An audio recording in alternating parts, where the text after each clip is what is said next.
Assalomu alaykum azizlar. Kanalimizga yangi kirganlarga eslatma. Biz mutaxassismiz va faqat ilmda berilgan gaplarnigina aytamiz.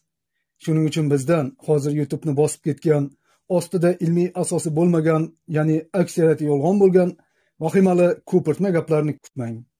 Demak, siz yaxshi kanal topdingiz va kanalni yo'qotib qo'ymaslik uchun obuna bo'lib qo'yingizlar. Like bosib tarqatingizlar. Bu narsa sizlarga kerak. Bizga obuna ham, ko'rish soni ham qiziq emas. Videolar uchun pul to'lanmaydi. Bu videolarni dehqonlarga, bog'bonlarga yordam bo'lsin deb ishlayapmiz.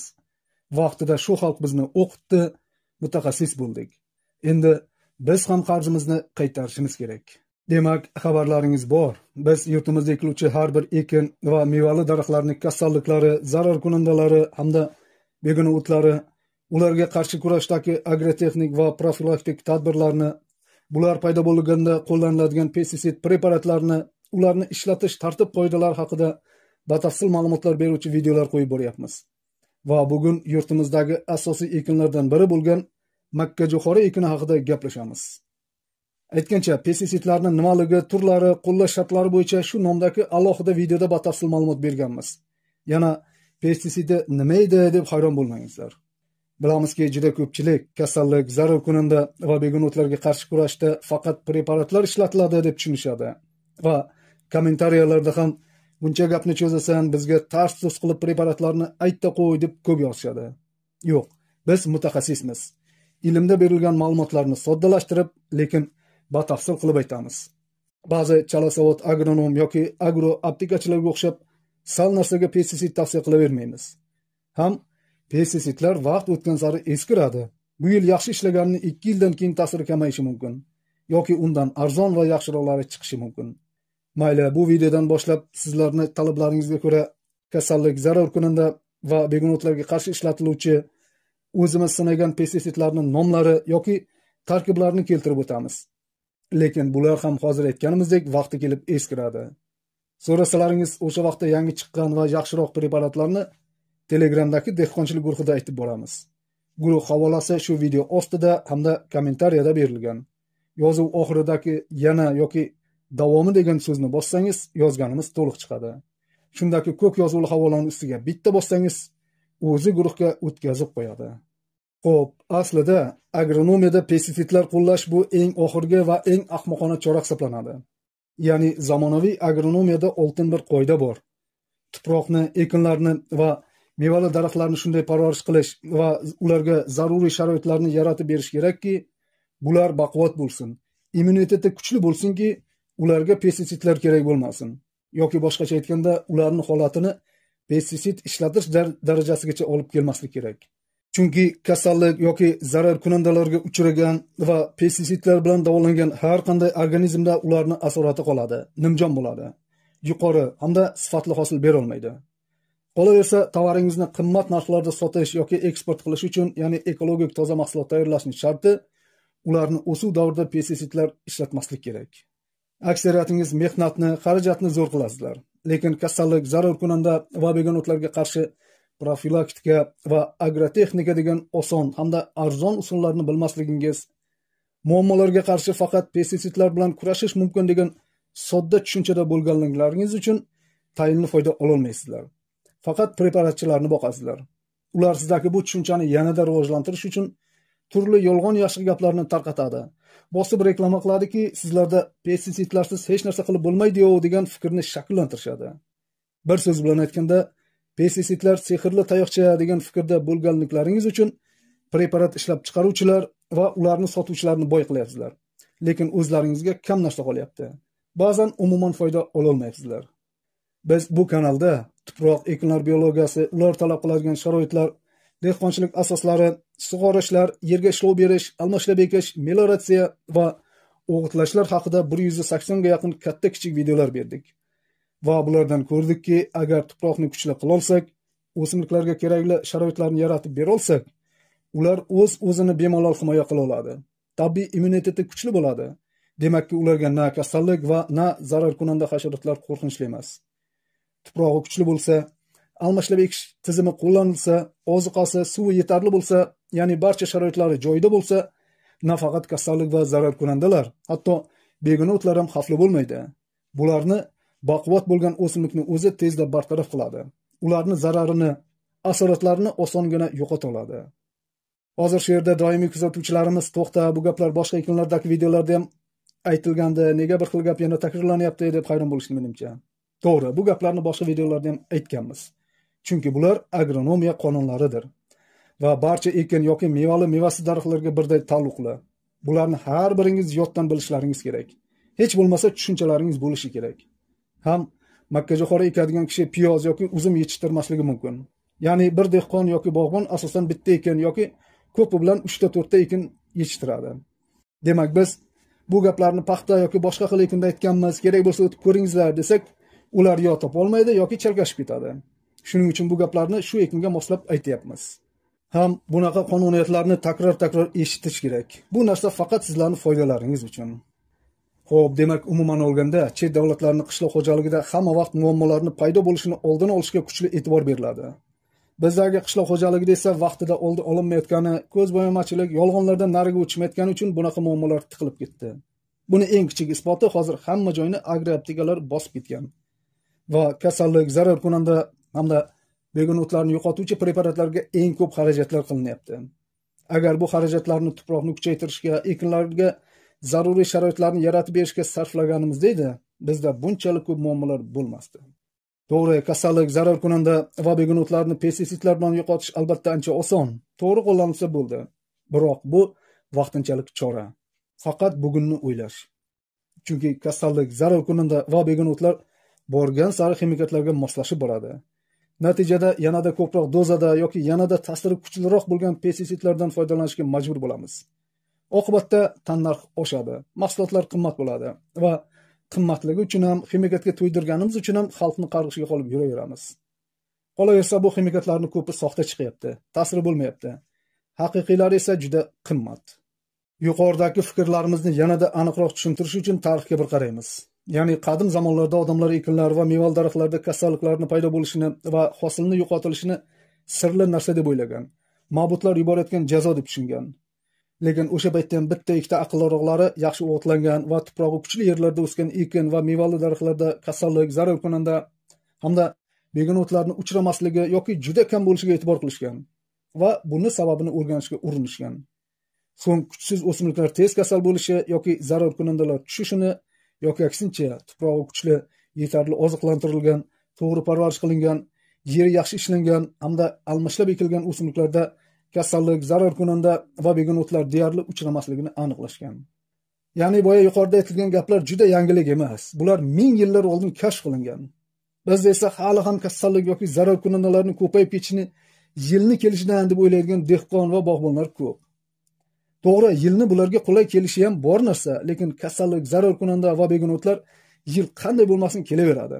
Ularni kuchayib ketishi va zararni katta bo'lmasligini hal qilish, oldini olish esa bizning qo'limizda. Demak, kasallik, zarar kunanda va begona o'tlarga qarshi kurashda eng samarali, arzon va hosilni yuqori qiluvchi choralar bu agrotexnik hamda profilaktik tadbirlar hisoblanadi. Ya'ni bu tadbirlar to'liq va to'g'ri bajarilsa, siz qimmatga tushuvchi preparatlarni deyarli yoki umuman ishlatmasligingiz mumkin. Preparatlar qo'llash esa bu boya aytganimizdek agronomiyadagi eng ahmoqona chora hisoblanadi.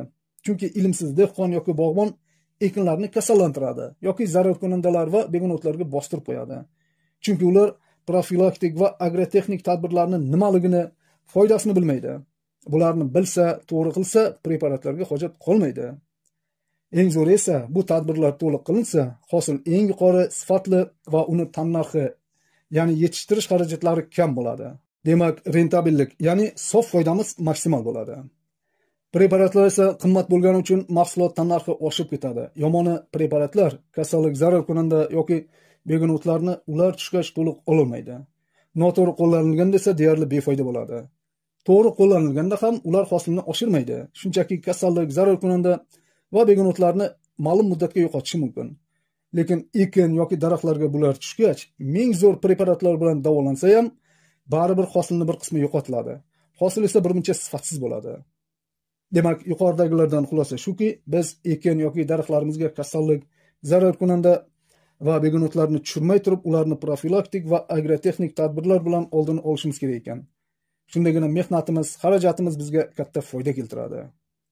Agrotexnik tadbirlar degani shu ekin yoki mevali daraxtlarni yetishtirishdagi qilinadigan ishlar majmui.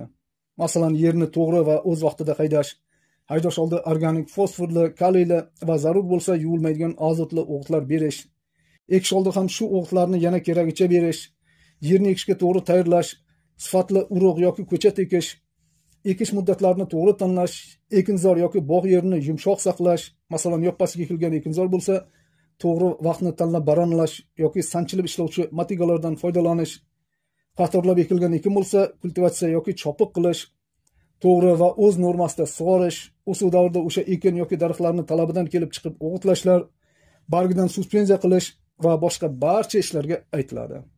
Bu ishlar to'g'ri va to'liq bajarilsa, o'simlik baquvvat bo'lib rivojlanadi. Immuniteti kuchli bo'ladi.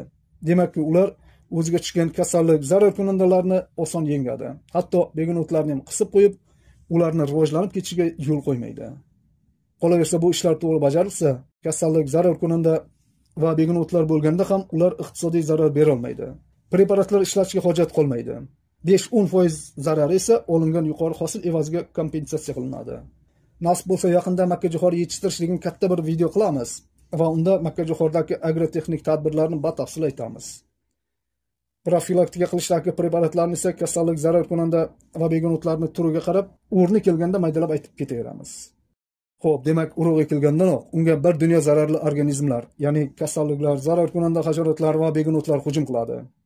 Yoki boyagi agrotexnik tadbirlarni to'g'ri qilmaslik, xususan makkajo'xori ekiladigan yerlarni noto'g'ri tayyorlash, asosiy o'g'itlarni yetarli va to'liq tarkibda bermaslik, masalan, shudgor oldi, ekish oldi va ekish bilan birga organik o'g'itlar, fosforli va kaliyli mineral o'g'itlarni kam berish yoki umuman bermaslik, urug'larning yaxshisini topmaslik yoki yaxshi dorilamaslik, o'z muddatida va to'g'ri chuqurlikda ekmaslik, noto'g'ri sug'orishlar, ya'ni yo vaqtida sug'ormaslik yoki bostirib 3 kunlab suv quyish va azotli o'g'itlarni haddan ziyod ko'p berishlar makkajo'xorini yo nimjon qilib qo'yadi yoki beso'naqay o'stirib g'ovlatib yuboradi. Bu har ikki holatda ham makkajo'xorining immuniteti past bo'ladi. Yuqumli kasalliklarga tez chalinadi. Zarar kunanda va begonotlarga tez yengiladi.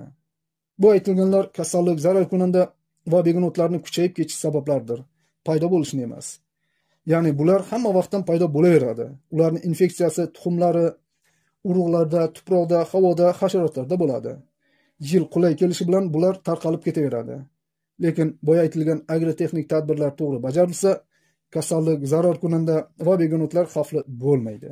Endi mana shu usullarni, ya'ni kasallik, zarar kunanda va begonotlarga qarshi kurashni pestitsidlar ishlatmasdan ham yo'qotish, aniqrog'i zararli organizmlarni yaqinlashtirmaslik yoki bularni katta zarar bera olmaslik uchun qilinadigan ishlarni aytib o'tamiz.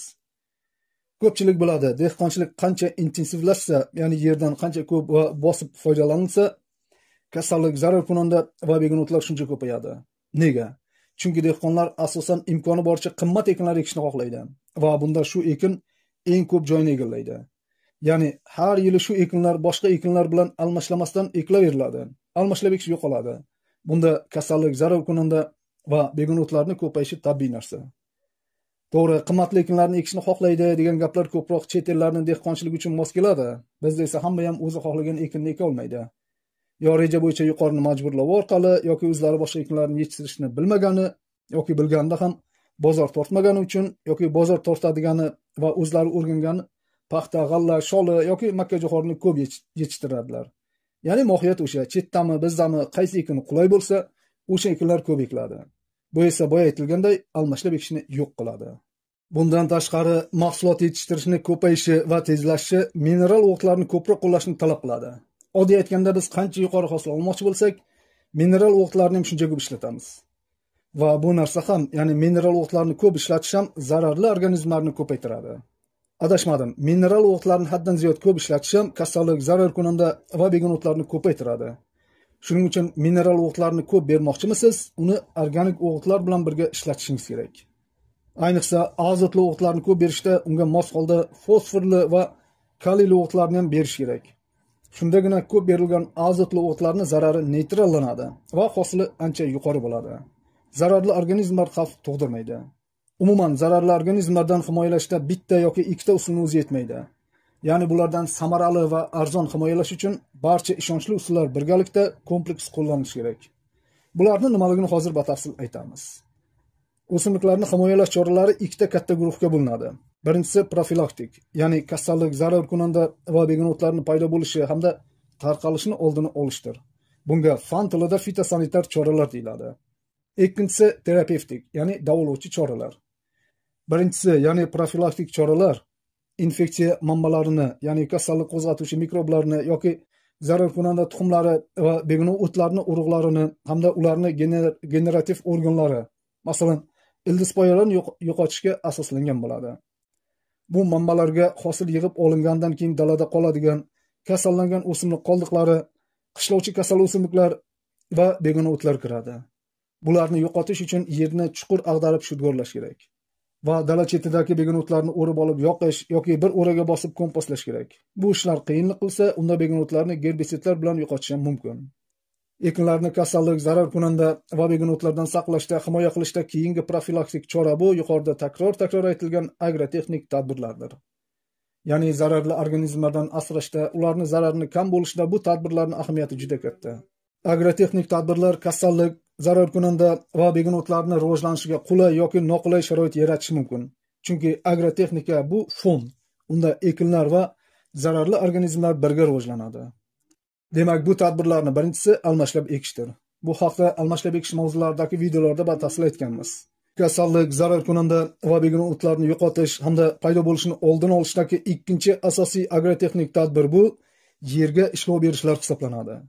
Ya'ni to'g'ri shudgorlash, ekish oldi yerni to'g'ri tayyorlash, o'suv davrida kultivatsiya va chopiq qilishlar ham zararli organizmlarning tarqalmasligiga yaxshi yordam beradi.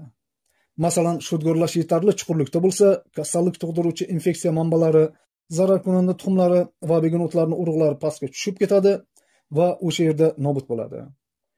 Yer yumshatishlar esa kasallik hamda zarar kunandalarning o'chog'i bo'lgan yoki bo'lishi mumkin bo'lgan begonotlarni yo'qotadi. Ham tuproqda yaxshi suv-havo rejimini paydo qiladi. Bu esa ekinlarning baquvvat bo'lishiga yordam beradi. Ya'ni baquvvat ekinlar zararli organizmlarga kuchli chidamli bo'ladi. Uchinchisi, ya'ni o'g'itlashlar ham kasallik, zarar kunanda hamda begonotlarga qarshi kurashdagi eng yaxshi tadbirlardan biri hisoblanadi. Yana ham aniqrog'i, o'g'itlar to'g'ri qo'llanilgandagina o'g'itlash yaxshi samara beradi. Aksincha bo'lsa, qaytaga kasallik, zarar kunanda va begonotlarni ko'paytiradi. Masalan, tuproqda azot ko'p bo'lganda ekinlarning bularga moyilligi oshadi. Chunki yashil massani ko'pligi bularning rivojlanishiga qulay sharoit yaratadi. Bulardan tashqari, tuproqda fosfor, kaliy, oltin gugurt va boshqa bir qancha mikroelementlarning yetarli bo'lishi ham ekinlarni zararli organizmlarga chidamli qiladi. Umuman olganda, to'g'ri va to'liq tarkibda o'g'itlashlar kasallik, zarar kunanda hamda begonotlar yetkazgan zararni kompensatsiyalaydi. Ya'ni bular tushib hosilni kamaytirganda ham o'g'itlar hisobiga yuqori hosil olinadi. Bu esa ularning ziyonini bildirmay ketadi. Lekin adashtirmaslik kerak, o'g'itlar ximikatlarga o'xshab zararli organizmlarni yo'qotuvchi vosita emas, balki ekinlarni baquvvat qilish orqali ularning immunitetini mustahkamlab, kasallik, zarar kunanda va begonotlarga qarshi kurash qobiliyatini kuchaytiradi. Agrotexnik tadbirlarning yana biri bo'lgan ekish muddatlariga rioya qilish va hosilni o'z vaqtida yig'ishtirib olish ham kasallik, zarar kunanda hamda begonotlarni birmuncha yo'qotadi. Chunki ekish muddatlari ekinlarning kuchli yoki kuchsiz bo'lishini hal qiladi. Masalan, o'z vaqtida ekilgan ekinlar tez o'sib, tez baquvvatlashadi. Ya'ni kasallik yoki zarar kunanda va yoki begonotlar tushgunicha o'zini yaxshi o'nglab oladi. Baquvvat va katta ekinlarni esa bular uncha-munchaga ololmaydi. Ham bu ekinlarning hosili yuqori bo'ladi, ham erta yig'ib olinadi. Endi makka-jo'xori maydonlarida uchraydigan begonotlar va ularga qarshi kurash haqida gaplashamiz. Bilamizki, makka-jo'xoriga nafaqat kasallik va zarar kunandalar, balki begonotlar ham yaxshigina zarar beradi. Yurtimiz sharoitida makka-jo'xori maydonlarida 70 xildan ortiq begonotlar uchrashi mumkin. Begonotlar endi bu tabiatning asl farzandlari. Madaniy ekinlar esa tabiatga biz tomonidan tiqishtirilgan o'gay bola. Shuning uchun begonotlar lapashang madaniy ekinlarga nisbatan ashaddiy bo'ladi. Ya'ni begonotlar tez o'sadi, ildizi baquvvat bo'ladi va tuproqda kuchli taraladi. Begonotlarning aksariyati noqulay sharoitlarga moslashuvchan bo'ladi. Ular har qanday yerlarda ham o'saveradi, joy tanlamaydi. O'sish joyiga talabchan bo'lmaydi, madaniy ekinlarga o'xshab. Begonotlar suvsizlikdan uncha qiynalmaydi. Tuproqdagi oziq moddalarini qiyin o'zlashtiriladigan shakllarni ham madaniy ekinlarga qaraganda ancha oson o'zlashtiradi. va shuning uchun ular o'g'itlanmagan tuproqlardan bemalol o'saveradi. Agar bular suv va o'g'itlar yetarli bo'lgan sharoitga tushsa, quturib rivojlanadi. Shuning uchun ular biz makkajo'xoriga deb yaratib beradigan qulay sharoitlarda juda tez ko'payadi va makkajo'xorini oziqasini hamda suvini 65-70% gacha bo'lgan qismini o'zlashtirib olishi mumkin. Chunki ularda suvni o'zlashtirish va transpiratsiya, ya'ni barglaridan suv bug'latish jarayoni juda faol bo'ladi. Bu esa tuproqda namlikni kamayib ketishiga va tuproqni tez qurib qolishiga sababchi bo'ladi. Oziq moddalarni kuchli o'zlashtirishi natijasida esa tuproqdagi harakatchan oziq moddalarni, ayniqsa azotni kamaytirib yuboradi. Ya'ni boshlang'ich davrda makkajo'xori nixollari sekin, begonotlar esa tez rivojlanadi va tuproqdan juda ko'p miqdordagi oziq moddalar hamda suvni o'zlashtirib, makkajo'xorini qisib tashlaydi. Begonotlar bahor iliq kelganda makkajo'xori nixollariga qaraganda ertaroq yoki urug' bilan bir vaqtda unib chiqadi. Umuman olganda begonotlar o'rtacha bosgan dalalarda makkajo'xori hosili 7,5-15% gacha kamayib ketadi. Bordiya begonotlar keng tarqalgan bo'lsa, hosilni 20-25% ga pasaytiradi. Ayrim o'tlar, masalan, qo'ypecha, govpecha kabilar makkajo'xori tuplarini o'rab oladi va uni bo'g'ib qo'yadi. Begonotlar makkajo'xoridagi aksariyat zarar kunanda hasharotlarni, xususan o'rgimchakkani va turli qurtlarni ko'payish, oziqlanish hamda tarqalish o'choqlari bo'ladi. Boya yuqorida begonotlarni bekorga ashaddiy bo'ladi demadik, chunki ularning biologik xususiyatlari madaniy ekinlarga nisbatan ancha kuchli bo'ladi. Masalan, begonotlar nihoyatda ko'p urug' qoldirishi mumkin. Ya'ni bitta o'simlik bir necha yuztadan tortib 10 va hatto 100 minglab urug' hosil qila oladi. Misol uchun, bir tup olabuta o'simligi 100 ming donagacha, sho'ra esa 500 mingdan 700 ming donagacha urug' bera oladi. Bundan tashqari, begonotlarning urug'lari uzoq vaqtdan keyin ham unib chiqish qobiliyatiga ega. Masalan, it qo'noq urug'i 25-30 yildan keyin ham unib chiqa oladi. Yoki achambiti urug'i 35 yildan keyin, qo'ypechak urug'i esa 50 yildan keyin va sho'ra urug'i 60 yildan keyin ham unib chiqishi mumkin. Yoki bu urug'lar o'zlarining yashovchanligini turli xil noqulay sharoitlardan bemalol saqlab qola oladi. Masalan, olabuta va otquloq urug'lari mollarning oshqozondan o'tganidan keyin ham o'zini unib chiqish xususiyatini yo'qotmaydi. Ba'zi o'tlarning urug'lari go'ngni chirishidan keyin, hatto go'ng chirish jarayonida 65-70 gradusli qizishdan o'tganidan keyin ham nobud bo'lmasligi mumkin va bu go'ng yerga berilgach ular unib chiqadi. Lekin bu juda kam turdagi begona o't urug'lariga xos bo'lgan holat. Amalda esa go'ng shunday sharoitda, ya'ni g'ovak zich usulda saqlab chiritilganda, bu go'ngning ichidagi begona o'tlarning aksariyati kuyib yoki chirib ketadi. Biroq go'ng yetarli qizishdan o'tkazilmay qo'llanilganda, undagi begona o't urug'larining juda ko'pi o'z unuvchanligini saqlab qoladi va shuning uchun chirimagan go'ngni na ekish oldi berish, na o'suv davrida yerga bermaslik, hatto sharbat qilib ham oqizmaslik kerak deymiz. Lekin makkajo'xori ekiladigan yerga chirimagan go'ngni chuqur shudgor qilinadigan kuzgi shudgor ostiga berish mumkin. Bunda ag'darib haydalganda 32-35 sm pastga tushib ketgan go'ng bahorgacha yaxshi chiriydi. Chirimay qolgan begona o't urug'lari ham buncha chuqurlikdan deyarli unib chiqa olmaydi. Bulardan tashqari, begona o't urug'larda ularning katta masofalarga tarqalish imkonini beruvchi maxsus moslamalari ham bo'ladi. Masalan, qanotchalari bor urug'lar shamollar bilan juda uzoq joylarga uchib boradi. Yoki tikanchalari bo'lgan urug'lar odamlarga, hayvonlarga, hatto mayda jondorlarga yopishib, ular bilan boshqa kartalarga tarqaladi. Yoki g'umay, salom alaykum, kurmak va boshqa bir qancha begona o'tlarning urug'lari suv yordamida ham oson tarqaladi. Ba'zi begona o'tlar esa nafaqat urug'idan, balki ildiz poyalari va hatto poyalardan ham ko'payaveradi. Masalan, ajra, g'umay, qamish, bo'ztikan kabi ildiz poyali ko'p yillik o'tlar kuchli shoxlaydi va ildizi yoki ana shu shoxlari kesilsa, bu bo'lakchalar nam tuproqda osongina tutib ketadi, tez ko'karadi va yangi mustaqil o'simlik paydo bo'ladi. Umuman olganda begona o'tlar yashash muddatiga ko'ra 1 yillik, 2 yillik va ko'p yillik begona o'tlarga ajratiladi. Bularning hammasi esa ikkita katta sinfga ajratiladi. Birinchi sinfi bu bir pallali begona o'tlar. Bularni ko'pincha boshoqli begona o'tlar ham deyishadi. Bularning ta'rifini oldinlari ham ko'p aytganmiz, lekin yangi kelganlarga yana bir marta eslatamiz. Bir pallali o'simliklarning urug'i yaxlit, bir butun bo'ladi. Bu urug'ni bo'lmoqchi bo'lsak, tekis bo'linmaydi, balki to'g'ri kelgan joydan sinib ketadi.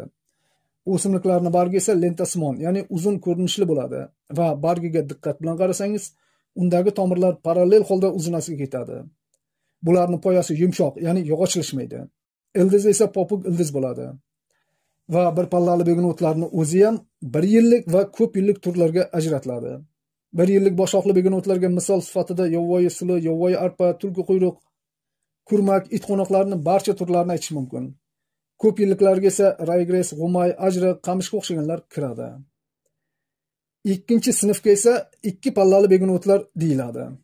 Bularning aksariyatining urug'i teng 2 ga ajraladi, lekin hammasini emas. Biroq barchasining ildizi o'q ildiz bo'ladi. Barglari keng bargli, ba'zan shapaloq barg ham deyishadi va panjasimon tomirlaydi.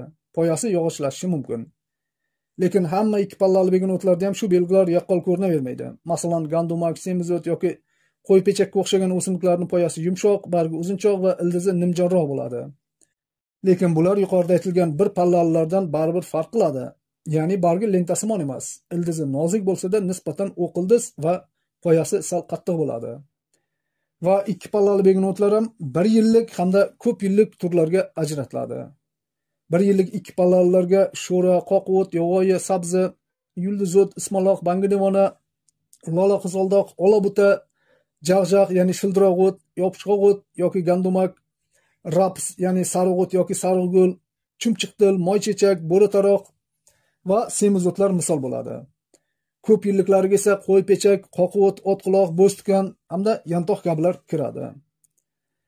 Umuman o'simliklarni u madaniy ekin bo'ladimi, begun o'tlar bo'ladimi farqi yo'q. Ularni qaysi sinfga kirishini aniqlash qiyin emas. O'simliklarning bargiga qaraysiz, g'allanikiga o'xshagan lentasimon uzun bo'lsa va barg tomirlari parallel ketgan bo'lsa, demak bir pallali.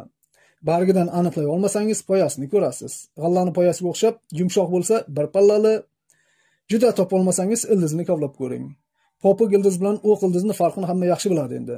Ya'ni popuk ildizda o'q ildizga o'xshab markazidan alohida ketuvchi ildiz bo'lmaydi. Hammasi bir xilda bo'ladi. Bularni nega aytyapmiz o'zi?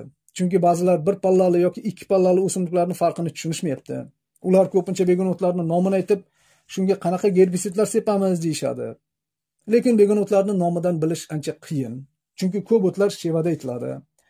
Shuning uchun ham gerbisidlarning qutisiga 1 yillik yoki ko'p yillik bir pallalilarga, ya'ni boshoqli begun o'tlarga yoki 2 pallali begun o'tlarga qarshi deb yozilgan bo'ladi. Biz qaysi ekin yoki qaysi begun o't qaysi sinfga kirishini bilishimiz kerak. Masalan, gerbisid sepayotganda ularning qutisiga 1 pallali 1 yillik begun o'tlar uchun deb yozilgan bo'lsa, biz uni 2 pallali begun o'tlarga qancha sepsak ham ta'sir qilmaydi. Yoki xuddi ana shu gerbisidlar 1 pallali ko'p yillik begun o'tlarga ham sepilmaydi. Ya'ni bu gerbisid faqat 1 pallali va 1 yillik begun o'tlarni yo'qotishga mo'ljallangan bo'ladi. Umuman begun o'tlarning turlari va tarqalish yo'llarini bilish ularga qarshi kurashni ancha osonlashtiradi. Begun o'tlarning esa tarqalish manbalari juda keng. Ya'ni ekinzorlarning begun o'tlarini bosishiga qo'riq va partov yerlar, uvotlar, yo'laqalardagi begun o'tlar asosiy manba hisoblanadi. Bularning urug'lari shamol, qushlar, hayvonlar va suv orqali boshqa yerlarga o'tadi. Bulardan tashqari yaxshi tozalanmagan urug'larni ekish, yerga chirimagan go'ng berish yoki sharbat qilib oqizishlar va ayniqsa sug'orish suvlari begun o'tlarni ko'plab tarqatadi. Masalan, 1 metr kub suv dalaga 2000 donagacha begun o'tlarning urug'ini oqizib keladi. Agar sug'orish normasi 800 kub bo'lsa, bunda har 1 metr kvadratda 160 tagacha urug' kelib tushishi mumkin. Begun o't urug'lari suv bilan ancha uzoqqa boradi. Misol uchun, g'umay urug'i suv orqali 50 kilometrgacha oqib borishi mumkin. Begun o'tlarni yo'qotish va tarqalishini oldini olishda ularni o'sish sharoitlarini ham bilish kerak. Chunki begun o'tlar ham o'simlik va ular ham urug' qoldirishi, ko'payishi uchun o'zlariga xos bo'lgan qandaydir sharoitlarni talab qiladi. Ya'ni barcha turdagi begun o'tlarni unib chiqishi, rivojlanishi uchun tuproq va boshqa sharoitlar ular uchun har doim ham qulay kelavermaydi. Ya'ni ko'pincha begun o'tlar noqulay sharoitlarga tushib qolsa, yo o'smaydi yoki o'sgani ham tezda nobud bo'ladi. Agar shunday bo'lmaganda edi, begun o'tlar hamma joyni juda tez bosib ketgan bo'lardi. Ya'ni boya aytganimizdek, begun o'tlar ham o'simlikdir va ular ham qaysidir joyda paydo bo'lib, million yillar davomida shakllangan, evolyutsiya qilgan, tabiiy tanlanishdan o'tgan va o'sha joylarda o'sishga moslashgan. Shuning uchun ular madaniy ekinlar orasida ba'zi qonuniyatlarga ko'ra tarqaladi hamda har bir ekinda u bilan birga o'sadigan begun o'tlar yoki ularning guruhlari bo'ladi. Masalan, suvda o'sadigan sholi ekinning orasida kurmak, hiloldoshlar, qamish va shu kabi boshqa begun o'tlar har doim uchraydi. Shuningdek, makkajo'xori ekilgan yerlarni doimiy suv bosaversa yoki yer osti suvlar yaqin bo'lsa ham, shu kabi begun o'tlar yoki g'umay, ajriqlar ham Makka jo'xori maydonlarida paydo bo'lishi mumkin. Chunki bu begonotlar uchun nisbatan sernam joylar kerak. Yoki qurg'oqchilikka moslashgan begonotlar, masalan, kampir chapon, kakra, tuxumak, oqqura kabi o'tlar kam suv ichadigan joylarda ko'p bo'ladi. Begonotlarning tarqalishiga tuproq turlari ham ta'sir qiladi. Masalan, ba'zi begonotlar yengil tuproqlarda, ya'ni toshli, shag'alli, qumli, qumoq tuproqlarda o'solmaydi. Va aksincha, ba'zilari ana shunday yengil tuproqlarda yaxshi o'sib, og'ir tuproqlarda esa yomon rivojlanadi. Yoki aksariyat begonotlar sho'rlangan yerlarda o'smaydi. Lekin izen, shuvoq, sho'rak, oqbosh, olabuta kabi begonotlar sho'rlangan yerlarda ham yaxshi o'saveradi. Ko'pincha e'tibor bermaymiz. Biz o'z qo'limiz bilan ham begonotlarni ko'paytirib qo'yamiz. Ya'ni madaniy ekinlarga qilinadigan agrotexnik tadbirlar noto'g'ri bajarilsa ham, bu ishlar begonotlarni ko'paytirib yuborishi mumkin. Masalan, ildiz poyasi orqali ko'payadigan ko'p yillik o'tlar, ya'ni ajra, g'umay, bo'stikan, qamish kabi begonotlar tarqalgan yerlarda diskli ish qurollaridan foydalanish ularni ildizini kesib, ildiz bo'laksalarini ko'paytiradi. Yoki noto'g'ri sug'orishlar ham begonotlarni keskin ko'paytirishi mumkin. Ya'ni suvning ko'pligi ana shunday begonotlarga qulay sharoit yaratadi. Begonotlarga qarshi kurashni qiyinlashib ketishiga ularning o'ziga xos tabiiy ayyorliklari sabab bo'ladi. Masalan, aksariyat begonotlarning urug'i ancha oldinroq yetiladi, ya'ni madaniy ekinlar pishgunicha ularning urug'i pishib yerga to'kiladi. Bundan tashqari begonotlarning urug'lari har xil vaqtda va har xil haroratlarda unib chiqadi. Misol uchun birgina olabuta o'simligi 3 turdagi urug' berish qobiliyatiga ega. Ya'ni birinchi turdagi urug'lar nisbatan yirik va oq rangli bo'ladi. Bu urug'lar yerga tushganda sharoiti qulay bo'lsa, darrov unib chiqadi va shu yili pishib yana urug' beradi. Bu urug'lar kuzdayoq yana unib chiqadi. Bu o'simlikning ikkinchi turdagi urug'i juda mayda, jigarrang va qalin qobiqli bo'ladi. Bu urug'lar yerga tushsa ham, qulay sharoit bo'lsa ham shu yili unmaydi. Aksincha, bu urug'lar faqat keyingi yili o'sib chiqadi. Uchinchi turdagi urug'lar esa yaltiroq, qora tusli va nisbatan mayda bo'ladi. Hamda bu urug'lar eng yaxshi sharoitda bo'lsa ham unmay turaveradi. Ya'ni bular faqat 3-yili unib chiqadi. Umuman begonotlarda bunaqa ayyorliklar juda ko'p. Masalan, biz begonotlarni yo'qotish uchun chuqur ag'darib shudgor qilish kerak deymiz. To'g'ri, bunda begonot urug'lari pastga tushib ketib, shu yili unib chiqa olmaydi. Lekin ana shu pastga tushib ketgan urug'larning hammasi ham nobud bo'lmaydi. Aksincha, ularning bir qismi o'z hayotchanligini, ya'ni unib chiqish qobiliyatini yillar davomida saqlay oladi. Va biz keyingi yili yoki hatto 3 yildan keyin ham yerni yana qayta ag'darib haydaganimizda ana shu urug'lar tuproqning yuza qismiga chiqib qolib, bemalol unib chiqadi. Umuman begonotlar shum bo'ladi. Agar urug'lari to'kilganidan keyin darrov unib chiqsa, biz yerni haydash yoki boshqa yer ishlovlari bilan ularni darrov yo'qota olishimizni yaxshi biladi. Shuning uchun urug'larni unib chiqishiga qulay sharoitlar, masalan, tuproq namligi, harorat va boshqa faktorlar yetarli bo'lsa ham, bu urug'lar unmasdan bizni qo'limizdan hech narsa kelmaydigan paytni poylaydi. Ya'ni Makka jo'xorini avji o'suv davrida paydo bo'ladi. Tan olish kerak, zararli organizmlar, ya'ni kasallik, zarar kunandalar va begonotlar bizdan ko'ra ancha aqlli bo'ladi. Chunki ular million yillar davomida yashab qolishni turli yo'llarini o'rganib bo'lgan. Lekin bu gapdan ularning rostdan ham aqli bor ekanda degan xurofiy xulosa chiqarmaslik kerak. Masalan, urug'larni unmasdan payt poylashi tashqaridan qaraganda qandaydir mo'jizaga o'xshaydi. Aslida esa bu ularni urug'lardagi qobiqni suv o'tkazuvchanligiga bog'liq.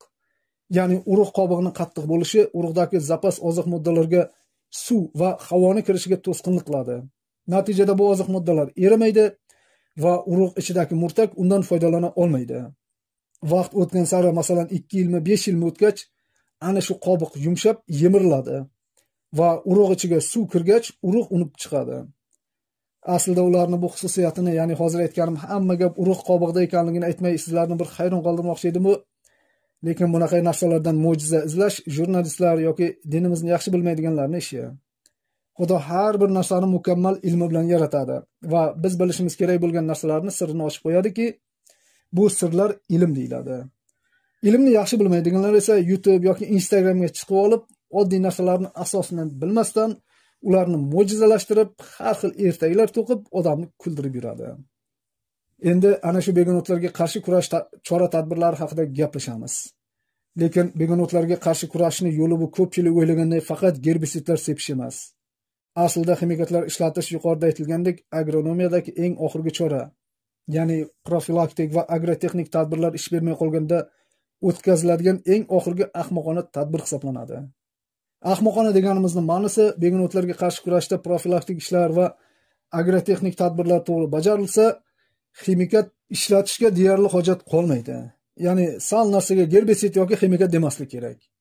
Gerbisidlar qachonki begun o'tlarni yo'qotishni imkoni bo'lmagandagina ishlatiladi. Masalan, kultivatsiya yoki chopiq qilishni iloji bo'lmaydigan ekinlarda yoki qatorlab ekilgan ekinlarning ichida chiqqan, chopiqda eplab bo'lmaydigan qamish, g'umay, ajriq kabi ildizpoyali o'tlar uchun qo'llash mumkin. Unutmaslik kerak, gerbisidlar sehrli tayoqcha emas. U o'sib turgan o'tni bir martaga yo'qotishi mumkin. Ko'p yillik ildizpoyali begun o'tlarni esa ashaddiylari, masalan, qamish, g'umay, bo'stikkan, ajriq, pechak, salom alaykumga o'xshaganlari esa yana chiqib kelaveradi.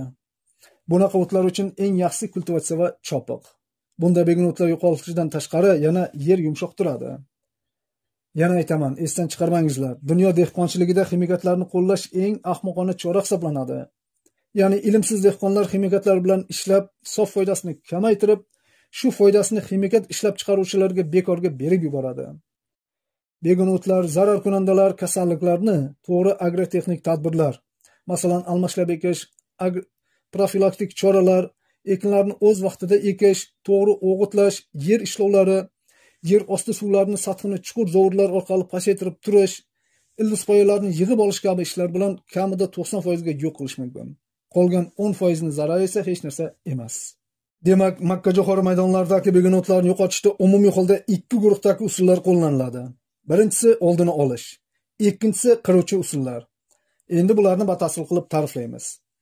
Birinchisi, ya'ni oldini oluvchi tadbirlarni eng birinchisi va eng samaralisi bu almashlab ekish hamda almashlab ekishda ekinlarni to'g'ri navbatlash hisoblanadi. To'g'ri, almashlab ekishda esa ko'pchilikni achchig'i chiqib ketadigan bo'lib qoldi, chunki hozir bizni dehqonchiligimizda bu tadbirni amalda to'liq qilishning iloji yo'q. Bir dunyo sabablar va bir to'la savodsizlar bunga yo'l qo'ymayapti. Lekin noiloj. Begona o'tlar nima? Kasallik va zarar kunandalarni yo'qotishdami yoki ekinlarni hosildorligini oshirish, shu tuproqlarni asrab qolishda almashlab ekishga teng keladigan tadbir yo'q hali. Chunki makkajo'xorida ham eng katta muammolardan biri bu begona o'tlar hisoblanadi va eng ko'p xarajatlar ham shularga qilinadi. Ya'ni mardikor solish ham yoki gerbisidlar ham juda qimmat. Yetmaganiga bu gerbisidlarni makkajo'xori o'sib ketgach sepishni deyarli iloji yo'q. Chunki birinchidan baland bo'yli makkajo'xori ichiga texnika yoki odamlarni kirishni imkoni yo'q. Ikkinchidan gerbisid eritmasi begona o'tlarga to'liq tegmasa katta foyda bermaydi. Ya'ni bu vaqtda makkajo'xori o'sib, qatorni qoplab, begona o'tlarni to'sib qo'yadi. Ham begona o'tlar o'sib, tanasi qotgach, ularga gerbisidlar yaxshi ta'sir qilmaydi. Demak, almashlab ekishda ekinlarni to'g'ri navbatlash kerak. Bunda begona o'tlardan toza yerlarga makkajo'xori, begona o'tlar ko'p bo'lgan yerlarga esa ularni rivojlanishini to'xtatib qo'yadigan ekinlar ekiladi.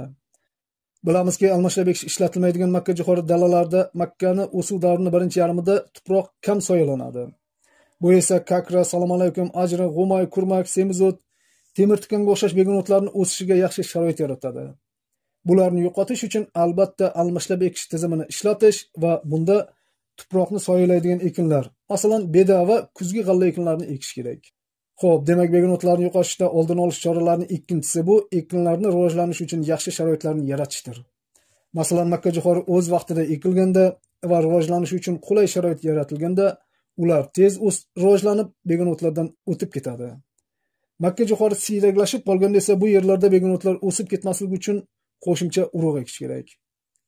Umuman, vaqtida va yetarli o'g'itlash, yerni to'g'ri ishlash, to'g'ri sug'orish kabi tadbirlar begona o'tlarni kuchli yo'qotadi va qolganlarni yo'qotish oson bo'ladi. Masalan, sifatli urug'larni topib, yaxshi tayyorlangan yerlarga o'z vaqtida va to'g'ri chuqurlikda ekish, shudgor oldi va ekish oldi chirigan organik o'g'itlar, fosforli, kaliyli mineral o'g'itlarni yetarli berish, normadagi tub sonini shakllantirish, to'g'ri normalarda sug'orish, o'suv davrida ildizdan va bargdan oziqlantirishlar makkajo'xorini kuchli rivojlantiradi. Ildizi yaxshi rivojlangan, tanasi baquvvat bo'lgan makkajo'xori nihonlari esa tez o'sib, begona o'tlardan o'tib ketadi, ularni qisib qo'yib rivojlantirmaydi. Bulardan tashqari begona o'tlarni tarqalmasligiga yerlarni tekisligini ham ahamiyati katta. Yaxshi tekislangan dalalarni ortiqcha suv bosmaydi. Bu esa namlikni yaxshi ko'ruvchi begona o'tlar, masalan, qamish, g'umay, ajriq, kurmak va boshqa o'tlarni rivojlanishiga to'sqinlik qiladi. Umuman yerlarning tekis bo'lishining foydasi katta. Ya'ni notekis yerlarda past joylarni suv bosishi yoki baland joylarga suvni yetib bormasligi Makka jo'xorini nimjon bo'lishiga sababchi bo'ladi. Demak, bu yerlarda begona o'tlarning kuchli rivojlanishiga sharoit yaratiladi. Begona o'tlarni tarqalishini oldini olishda ariq va yo'l yoqalarini, bo'z va partov yerlarni, ya'ni ekinlar ekilmaydigan, past balandlik bo'lib yotadigan va begona o'tlar ko'p o'sadigan, xullas bir so'z bilan aytganda, foydalanilmaydigan yerlarni bu hududlar katta bo'lsa ham yoki 5 metr kvadrat bo'lsa ham eng avval shu joylarni tozalab qo'yish kerak. Chunki yuqorida begona o'tlarning shumliklari, urug' berish qobiliyati va tarqalish yo'llarini aytdik. Bular shunchalik serpusht bo'ladiki, hatto 5 metr kvadrat bo'sh yotgan yerda o'sgan begona o'tlar kerak bo'lsa butun dalani ifloslantirishi mumkin. Bizda esa buni ko'p ko'ramiz. Bo'sh yotgan, ya'ni suv bormaydigan yoki haydashning imkoni bo'lmagan, o't bosib yotadigan past baland yerlar har bir kartaning yonida bo'ladi. Ya'ni eng avval begona o'tlar tarqaladigan manbalarni yo'qotish kerak. Bo'lmasa ekinzorlardagi begona o'tlarni yo'qotamiz deb har yili bir dunyo xarajat qilib yuraveramiz. Begona o'tlarni yo'qotishdan ko'ra, ular tarqaladigan kichik joylardagi o'tlarni yo'qotish ancha oson va kam xarajat. Bunga dehqonchilik madaniyati deymiz. Ya'ni hozir yuqoridan ko'p talab qilinadigan dala madaniyati degan narsa shu aslida. Bunga esa oddiy dehqon dalaga madaniyat nima qiladi deb qiziqmaydi ham. Juda tekshiruvchilar keladi desa, yo'l yoqalardagi allaqachon urug'i tarqalib, qurib qolgan begona o'tlarni o'rdirishga tushadi. Vaholanki endi bu ishni bir tiyinlik foydasi yo'q. Begona o'tlarni urug'i pishmasdan ancha oldin o'rib tashlash yoki gerbisidlar bilan yo'qotish kerak aslida. Boyaga o'xshagan foydalanish qiyin bo'lgan, suv bormaydigan yerlarni esa har doim chuqur haydab qo'yish kerak. Bunaqa joylarni haydab bo'ladimi, toshday qotib yotadi-ku deb achchiqlaringiz chiqmasin. Majbur emas yozda haydash. Kuzgi yoki qishki yog'ingarchiliklar o'sha joyda ham yog'adi va tabiiyki bu yerlarni ham suv yumshatadi. O'sha vaqtda ag'daribmi, chizillabmi haydash mumkin. Va bir marta haydalsa bo'ldi, keyingilari oson bo'laveradi. Agar bu yerlarni haydashni juda iloji bo'lmasa, unda glifosat tarkibli biror gerbisid sepib, barcha begona o'tlarni yoppasiga yo'qotish mumkin. Ya'ni o'sha yerni amallab bir martaga sug'orish, buni iloji bo'lmasa yomg'ir yog'ishini kutib, so'ng tuproq yaxshi nam bo'lganda atrofdagi madaniy ekinlarga va yosh daraxtlarga tegmaydigan qilib glifosat tarkibli gerbisidlar, masalan glifofit extra, uragan forte, glifstar, glifosat, viglifoslardan birini sepish mumkin. Bu gerbisidlar yoppa ta'sir qiladi, barcha o'simliklarni quritadi. Lekin bular odam sog'lig'i uchun ham xavfli, borib qon rakini keltirib chiqarishi mumkin. Men agronom sifatida majbur tavsiya qilyapman. Agar buni sepaman desangiz, boshdan oyoq yopiq kiyinish, qo'lda qo'lqop, ko'zda ko'zoynak va maxsus respirator taqish kerak. Oddiy aptekadan olgan karantin maskasi bo'lmaydi. Bu gerbisidlarni sepish oldidan ham, ishdan keyin ham va bir necha kun davomida ko'proq sut qatiq ichish kerak. Bulardan tashqari begona o'tlar sug'orish suvlari va ariq bo'ylaridan ham ko'p tarqaydi. Va shuning uchun eng avval sug'orish tarmoqlarini, ya'ni mayda katta kanal va ariq bo'ylaridagi, ularni ichidagi begona o'tlarni va albatta sug'orish suvlarini o'zini ham tozalash kerak. Suvni begona o't urug'laridan, kesilgan ildiz poyalardan, ildiz kurtaklardan hamda boshqa qismlardan tozalash uchun suv kirish joyiga maxsus tutqich to'siqlar qo'yish mumkin. Ariq bo'ylaridagi begona o't urug'lari, ularning bo'lakchalari suvga ko'p tushadi va dalalarga oqib boradi. Buni oldini olish uchun ariq kanallarining yonlariga xavfsiz ekinlar, masalan, chim hosil qiladigan ko'p yillik o'tlar ekish kerak. Bundan tashqari kanal bilan dala orasiga 10-15 metr kenglikda himoya zonasi qoldirish va unga ham xavfsiz ekinlar, masalan, beda ekish kerak. Katta kanallar hamda ariq bo'ylaridagi past baland joylar tekislanishi va boyagidek xavfsiz ekinlar ekilishi kerak. Sug'orish kanallari yoki ariqlarni begona o'tlar bosishiga yo'l qo'ymaslik uchun doimiy tozalab turish, ularni bo'ylariga ihota daraxtlar ekish kerak. Bu daraxtlar atrofni soyalatib, xavfli bo'lgan begona o'tlarni o'sishiga yo'l qo'ymaydi. Umuman ariq bo'ylaridagimi, dala ichida o'sadigan ko'p yillik begona o'tlarmi, masalan, ajra, g'umay, salom alaykum, qizilmiya va boshqalarni chuqur haydab tashlashdan tashqari, ularni ildiz poyalarini chizel, baranalar yoki topilsa maxsus taroqlagich texnikalarda yig'ib olish, gerbisidlarni sepish kerak. Begona o'tlarning yana bir tarqalish manbai bu chirimagan go'nglarni ishlatishdir. Buni hamma biladi. Yangi yoki to'g'ri chiritilmagan go'ng dalaga solinsa, shu yili ham, undan keyingi yillarda ham dalani begona o'tlar bosib ketadi. Lekin hamma buni biladi-yu, amal qilmaydi. Masalan, yangi go'ngni sharbat qiladi yoki shu yangi go'ngni yoki chirigan bo'lsa-da to'g'ri chiritilmagan go'ngni bahorda yer tayyorlash oldida sochishadi. Bu esa makka jo'xori maydonlarining yaxshigina o't bosishiga sababchi bo'ladi. Hozir shu joyda ko'pchilik hayron bo'lyapti. Go'ngni chiriganni ishlatish kerak deydi-yu, yana chirigan bo'lsa-da to'g'ri chiritilmagani bo'lmaydi degani nimasi endi deb. Biz to'g'ri chiritilgan deganda biotermik jarayondan, ya'ni yetarlicha qizishdan o'tgan go'ngni nazarda tutyapmiz. Chunki go'ngda begonotlarning urug'i ko'p bo'ladi va yuqorida aytganimizdek bu urug'larning po'sti nihoyatda qattiq hamda mustahkam bo'ladi. Bularni oddiygina sovuq usulda, ya'ni shunchaki uyib qo'yib chiritish orqali yo'qota olmaymiz. Buni faqat go'ng ichida yuqori harorat paydo qilish orqali bu urug'larni kuydirib yuborib yo'qotish mumkin. Endi begonotlarni yo'qotishda ishlatiladigan ikkinchi turdagi usullar, ya'ni qiruvchi tadbirlarni ham ta'riflab ketaylik. Qiruvchi tadbirlarga begonotlarni, ularni urug' hamda ildiz poyalarini yo'qotishga mo'ljallangan usullar, masalan, agrotexnik tadbirlar va gerbisidlar bilan yo'qotishlar kiradi. Agrotexnik tadbirlarga makkajo'xori ekilmoqchi bo'lgan maydonlardagi begonotlarni undirib olish uchun o'tkaziladigan sug'orishlardan tortib, yuza yumshatishlar, yerni kuzda chuqur ag'darib shudgor qilish, erta bahorda baranalash, kultivatsiyalash, umuman yerni to'g'ri ishlash va to'g'ri vaqtlarda ekish oldi o'g'itlashlar va o'suv davridagi sug'orishlar hamda oziqlantirishlar kabi ishlarni barchasi kiradi. Bularni shu vaqtgacha aytdik va shu aytilganlarni to'liq bajarsak, begonotlarni juda ko'p turlari keskin kamayadi.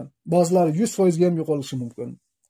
Bundan tashqari makkajo'xori ekiladigan maydonlarda ko'p yillik begonotlar, masalan, ajri, g'umay, salom alaykum, qizilmiya va boshqalar ko'p bo'lsa, yerni bir sug'orish va yuqorida aytilgan glifosat tarkibli birorta gerbisid sepish mumkin.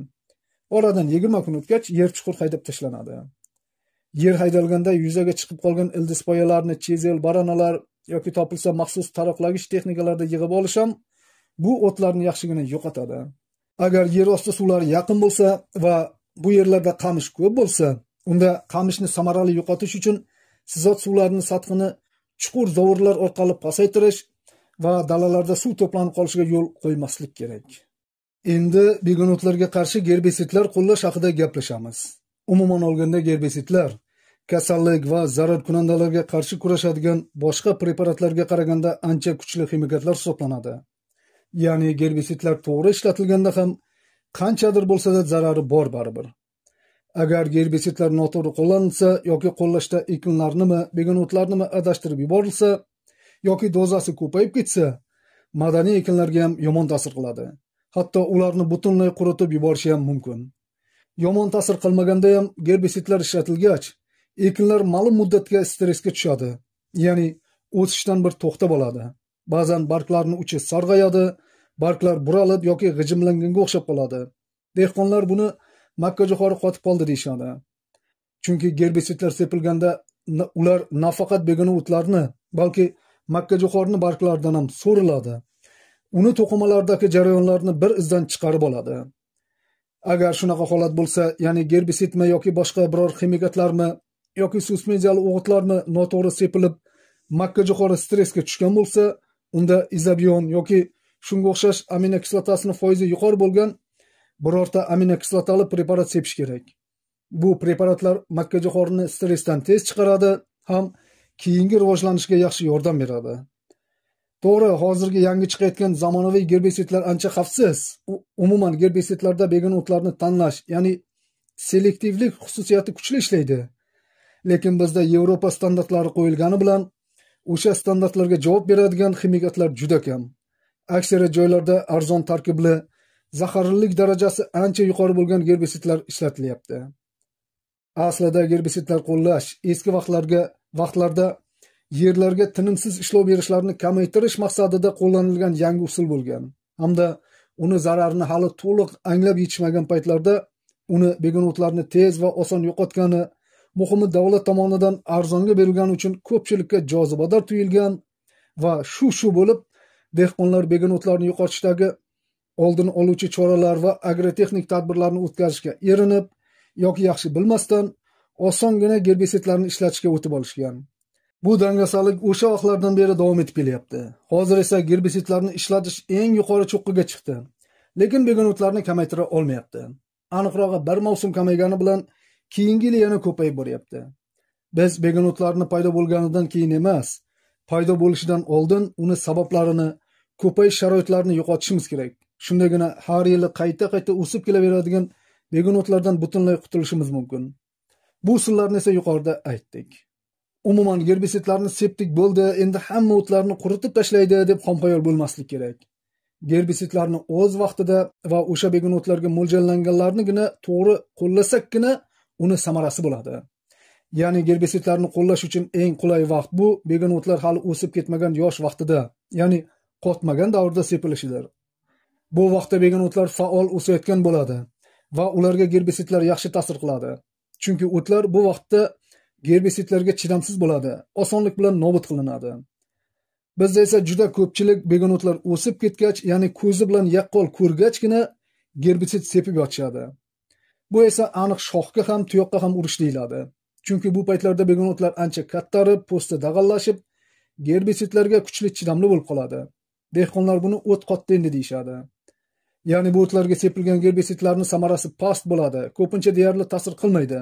Bekorga shuncha xarajat qilingani qoladi. Shuning uchun begun o'tlar o'sib ketdimi, iloji boricha kultivatsiya qilish va kultivatsiyadan qolgan katta-katta o'tlarni imkoni boricha qo'lda yuldirish kerak. Endi makkajo'xori maydonlarida uni o'suv davrida chiqadigan begun o'tlarga qarshi sepiladigan gerbisidlarni aytib o'tamiz. Gerbisidlar, ya'ni begun o'tlarni qiruvchi preparatlar ta'sir qilish xususiyatiga qarab ikki guruhga bo'linadi. Birinchisi kontaktli, ya'ni yoppasiga ta'sir etadigan va tekkan joyini kuydiradigan gerbisidlar. Ikkinchisi tanlab ta'sir qiladigan gerbisidlar. Yoppasiga ta'sir qiladigan gerbisidlarga, masalan, yuqorida aytilgan glifosat tarkibli gerbisidlar kiradi. Bular ariq va kanal atrofidagi, o'tlardagi, yo'l yoqalardagi va makkajo'xori ekilishi reja qilingan bo'sh yerlarda ko'payib ketgan begun o'tlarga qo'llaniladi.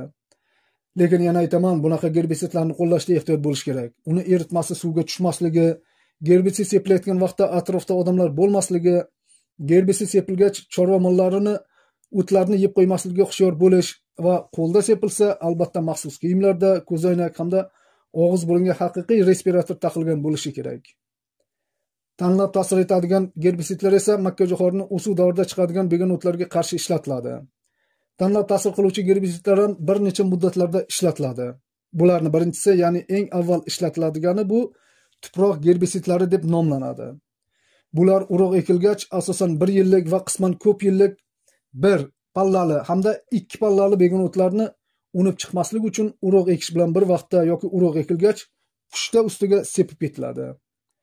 Bunday gerbisidlarning turi ko'p va ular makkajo'xori maydonlaridagi begun o'tlarning turiga, aniqrog'i qaysilarini ko'p boshiga qarab tanlanadi.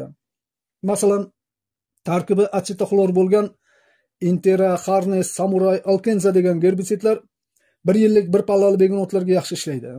Yoki tarkibi metalaxlor dimetament P bo'lgan Dual Gold Catanexlar ham shunday o'tlarga kuchli ta'sir qiladi. Pendimetalin tarkibli gerbisidlar esa, masalan, Stomp Aqua, Indagro, Panther, Penox kabilar ko'pgina 1 yillik 2 pallali va ayrim 1 pallali begun o'tlarga yaxshi ishlaydi. Pendimetalin tarkibli gerbisidlar esa, masalan, Stomp Aqua, Indagro, Panther, Penox, Pendigan kabilar ko'pgina 1 yillik 2 pallali va ayrim 1 pallali begun o'tlarga ishlaydi. Yoki Prometrin, Terbutilazin tarkibli Kataran, Gezagatlar 2 pallali begun o'tlarga kuchli ishlaydi. Acetaxlor plus terbutilazin tarkibli gerbisidlar universaldir. Masalan, Guardian, Premextra, Gold, Extracon kabilar ham 1 pallali ham 2 pallali begun o'tlarni ko'piga ishlaydi. Yoki metalaxlor plus terbutilazin tarkibli gerbisidlar, masalan, Capral Gold, Grand Star Gold, Trophy Gold kabilar dunyo dehqonchiligida ko'p qo'llaniladi. Bular topilmasa, unda acetaxlor plus pendimetalin tarkiblar ham shunday universal gerbisidlar qatoriga kiradi. Lekin bu tarkiblarning aniq nomlarini topa olmadim, balki acetaxlor tarkibli gerbisidlar bilan pendimetalin tarkibli gerbisidlarni qo'shib ishlatishni nazarda tutishgandir. Xullas, makkajo'xori maydonida qaysi o'tlar ko'p bo'lsa, yuqoridagi ma'lumotlarga qarab bitta gerbisid yoki gerbisidlar kombinatsiyasi tanlanadi. Agar makkajo'xori maydonlarida 1 va 2 pallali begun o'tlar birday ko'p tarqalgan bo'lsa, unda sal yuqorida aytilgan universal tuproq gerbisidlari sepiladi.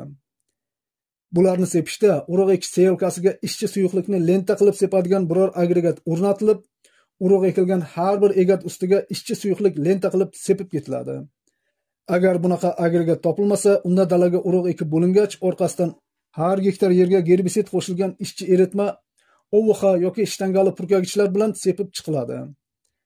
Yog'ingarchilik kam bo'ladigan joylarda va yoki shamol eroziyasiga uchraydigan yerlarda esa ekish oldi yer tayyorlashda tuproq betiga gerbisidlar yoppasiga sepilib, orqasidan baranalab tashlanadi va so'ng urug' ekiladi. Yengil, ya'ni qumli, qumoq, shag'alli tuproqlarda esa gerbisidlarning normasi kamroq, og'ir tuproqli yerlarga sal ko'proq sepiladi. Yodda tutish kerak, tuproq gerbisidlarni faqat urug' ekish bilan birga yoki urug' ekilgan kuni ko'pi bilan 2 kun ichida sepish kerak. Bordi-yu bu gerbisidlarni maysa unib qolgach sepsangiz, ularni aniq zararlaydi. Bu gerbisidlar sepilishidan oldin yoki sepilgach yer quruq bo'lsa albatta sug'orish kerak. Lekin yog'ingarchiliklar yaxshi bo'lsa sug'orish shart emas. Ya'ni bu gerbisidlar tuproq nam bo'lgandagina yaxshi ishlaydi. Yer quruq bo'lsa ta'sir qilmaydi. Va bu gerbisidlar sepilgach yer kamida 10-12 kun davomida nam bo'lishi kerak. Bo'lmasa bu gerbisidlar yaxshi ishlamaydi. Oxirgi eslatma, bu gerbisidlar idishida qaysi ekin uchun qancha doza tavsiya qilingan bo'lsa, o'sha dozadan oshirilmasligi kerak. Aks holda unib chiqayotgan ekinlarning maysalarni ham kuydiradi. Ekish bilan birga sepiladigan bu gerbisidlar plyonka ostiga ekiladigan yoki tomchilatib sug'oriladigan makka jo'xori maydonlari uchun ayniqsa muhim hisoblanadi. Bunda bu gerbisidlar begona o'tlarning urug'lariga ta'sir qiladi. O'tlar unib chiqishi bilan sarg'ayadi va 5-7 kundan keyin nobud bo'ladi. Umuman bu vaqtda gerbisidlarning yaxshilari sepilsa, ularni aktiv ta'siri 1 oygacha saqlanishi mumkin.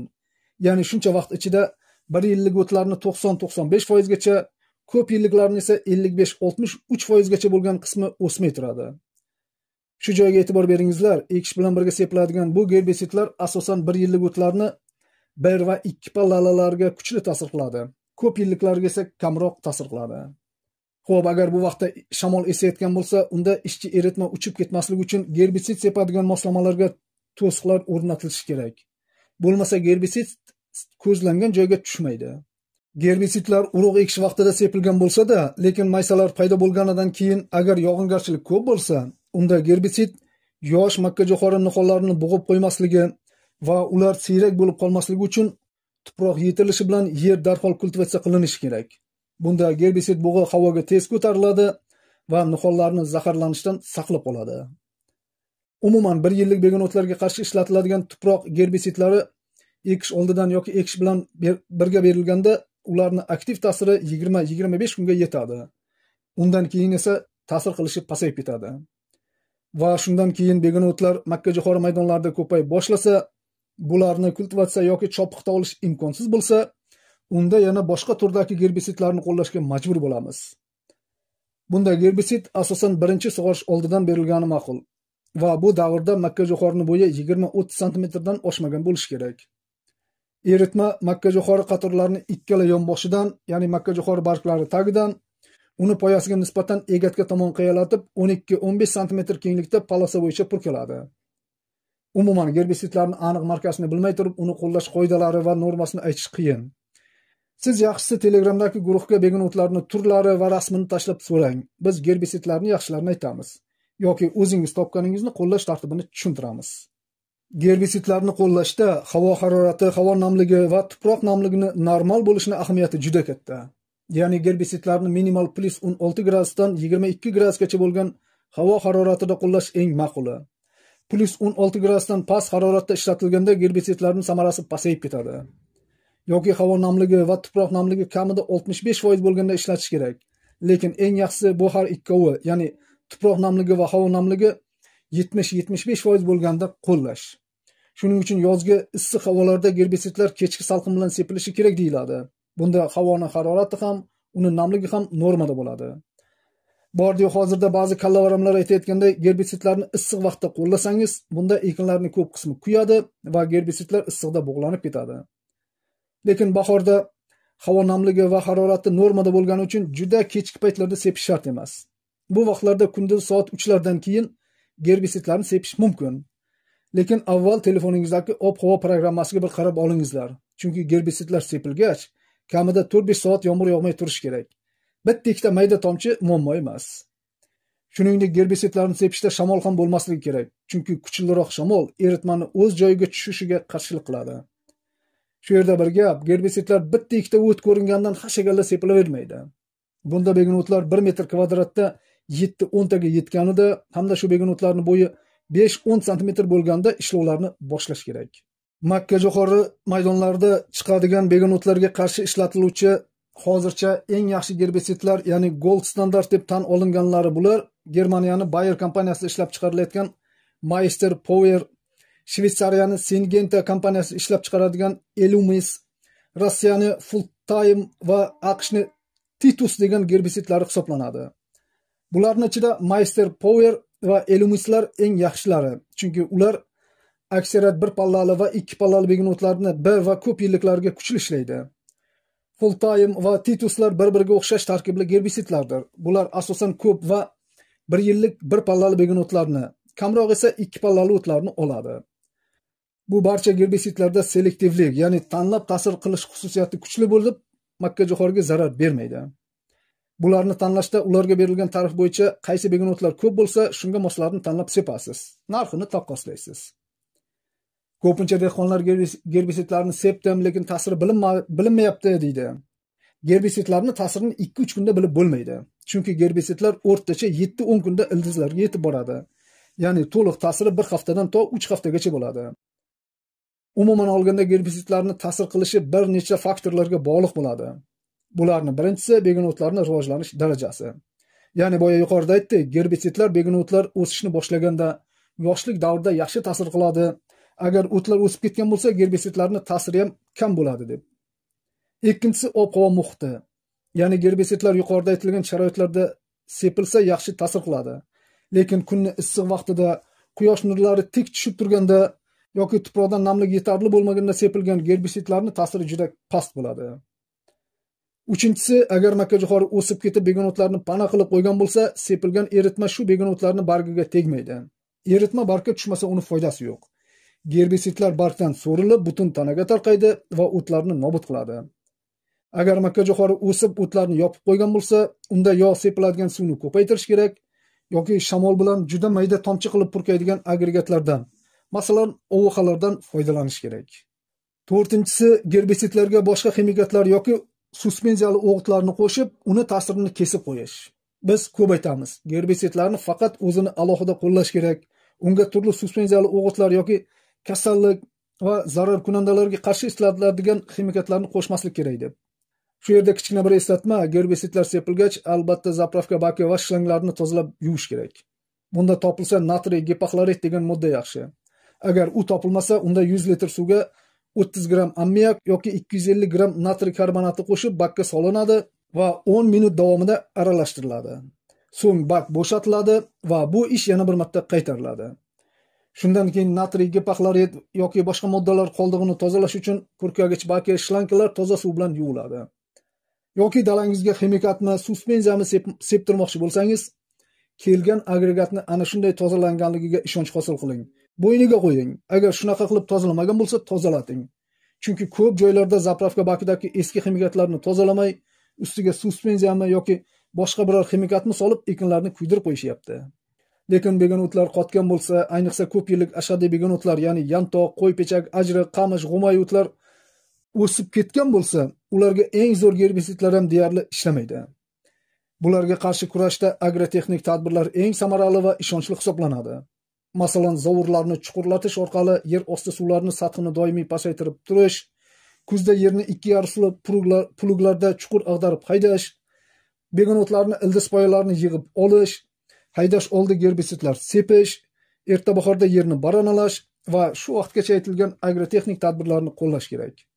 Ayniqsa ko'p yillik ildiz poyali begonotlarni yo'qotishda yerlar haydalgach yoki bahorda yer tayyorlash vaqtida ana shu ildiz poyalarini yig'ib olish yaxshi samara beradi. Hozir zamonaviy taroqlash agregatlari chiqqan. Shular bilan ildiz poyalarini yig'ib olish, erta bahorda yerni chizer bilan yumshatish, barana qilish, begonotlarni ildiz poyalarini yig'ib terib olish kerak.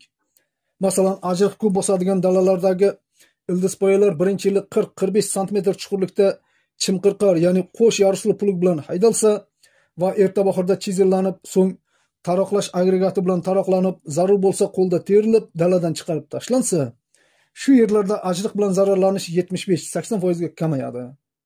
Ya'ni begonotlarni yo'qotishda shu vaqtgacha aytilgan agrotexnik va profilaktik tadbirlar eng oson hamda arzonga tushadi. Biz begonotlar kattarib yoki ko'payib ketgachgina chora izlab qolamiz. Aslida begonotlarga qarshi bevosita kurashish kamida 1 yil oldin boshlanishi kerak. Ya'ni bevosita kurashish deyapmiz, aslida begonotlarga qarshi bilvosita kurashishdan, ya'ni almashlab ekishdan yaxshisi yo'q. Umuman men boya aytgan gerbisidlar bir misol sifatida aytildi. Ya'ni bu yil shular yaxshi bo'lsa, keyingi yillarda yana ham yaxshiroqlari va tarkibi xavfsizroq bo'lganlari chiqar. Lekin gerbisidlarni turlari, ya'ni ishlab chiqaruvchi firma kompaniyalari va marka nomlari juda ko'p. Bularning aksariyati bir xil tarkibli gerbisidlarni turlicha nomlashadi, biroq ichi bir xil bo'ladi. Va aynan biz ham gerbisidlarni tarkibiga ko'ra farqlaymiz. Chunki ko'pchilik gerbisidlarni rasmini tashlab, bu qaysi begonotlarga qarshi ishlatiladi deb so'rashadi. Biz agar o'sha gerbisidlarni ishlatgan bo'lsak, shu o'tlarga deymiz, ishlatmagan bo'lsak yoki yangi firma bo'lsa bilmaymiz deymiz. Yoki baraka topkor, bularni yuzlab nondagisi bor, qutisiga qarab bilish qiyin, qo'llanmasi va tarkibi yozilgan tomonini rasmini tashlang deymiz. O'zi aslida har bir preparatning qutisida uni tarkibi, qaysi ekinlarga qanday dozalarda qo'llash kerakligi yozilgan bo'ladi. Bu yozuvlar shu preparatlarning hujjatlari hisoblanadi. Lekin iloji boricha har qanday ximikatlarni qo'llashdan oldin ularni ta'sir qiluvchi moddasi nimadan iboratligini bilib, bu uni qutisida yozilgan bo'ladi, keyin ishlating. Yoki juda tushunmasangiz, ma'quli biz bilan bir martaga maslahatlashing. Chunki nafaqat oddiy dehqon, balki ko'p agronomlar ham gerbisidlarni qo'llashda ba'zan xato qilishadi. Umuman, agar ta'sir qiluvchi moddasidan farqlay olmasangiz, tinchgina qaysi o'tlarga qanaqa gerbisidlar ishlatilishini erinmay so'rab boringizlar. Biz o'sha vaqtda ishlatilayotgan eng yaxshilarini aytib boramiz. Xo'p, video juda cho'zilib ketdi, lekin baribir hammasini to'liq ayta olmadik. Aytilmaganlarini va yuqorida aytilgan ma'lumotlarni aniq tushunmagan bo'lsangiz yoki preparatlarning nomlarini anglay olmay qolgan bo'lsangiz, unda boya aytilgan Telegramdagi dehqonchilik degan guruhimizga o'tib so'rangizlar. Preparatlarning nomlari, ta'sir qiluvchi moddalari, retseptlarini va qo'llash tartiblarini yozma shakllarda beramiz. Aksariyat savollarga o'zim javob yozaman. Ham bu videoda berilganlari umumiy ma'lumotlar. Sizdagi ekin yoki daraxtlaringizda kasallik, zarar kunanda va begonotlar paydo bo'lsa, rasmlarni tashlangizlar. Aniq davo topish uchun avval aniq diagnoz qo'yish kerak. Aytgancha, bu videoda faqat makkajo'xori ekinni begona o'tlari haqida gaplashdik. Lekin sizga bundan tashqari yana makkajo'xorini kasallik va zarar kunandalarga qarshi kurash bo'yicha ma'lumotlar kerak bo'lsa, bundan oldingi katta videoda bular to'liq berilgan. Video makkajo'xori ekinni kasallik, zarar kunanda va begona o'tlarga qarshi kurashish deb nomlangan. Yoki sizga makkajo'xorini faqat bitta begona o'ti, masalan, faqat g'umay yoki qamishni o'zi kerak bo'lsa, unda g'umay bo'yicha alohida, qamish bo'yicha alohida, ya'ni makkajo'xori maydonlarida uchrovchi barcha turdagi asosiy begona o'tlar hamda ularga qarshi kurash bo'yicha alohida mayda videolar ham beramiz. Albatta, bu sxema kasalliklar va zarar kunandalarga taalluqli. Ya'ni makkajo'xorining har bir kasalligi va zarar kunandalar haqida ham alohida kichik videolar tayyorladik. Shu kanalni videolar bo'limiga o'tib bemalol ko'rishlaringiz mumkin. Demak, shu bilan bu videoni yakunlaymiz. Keyingi videolarda ko'rishguncha xayr azizlar.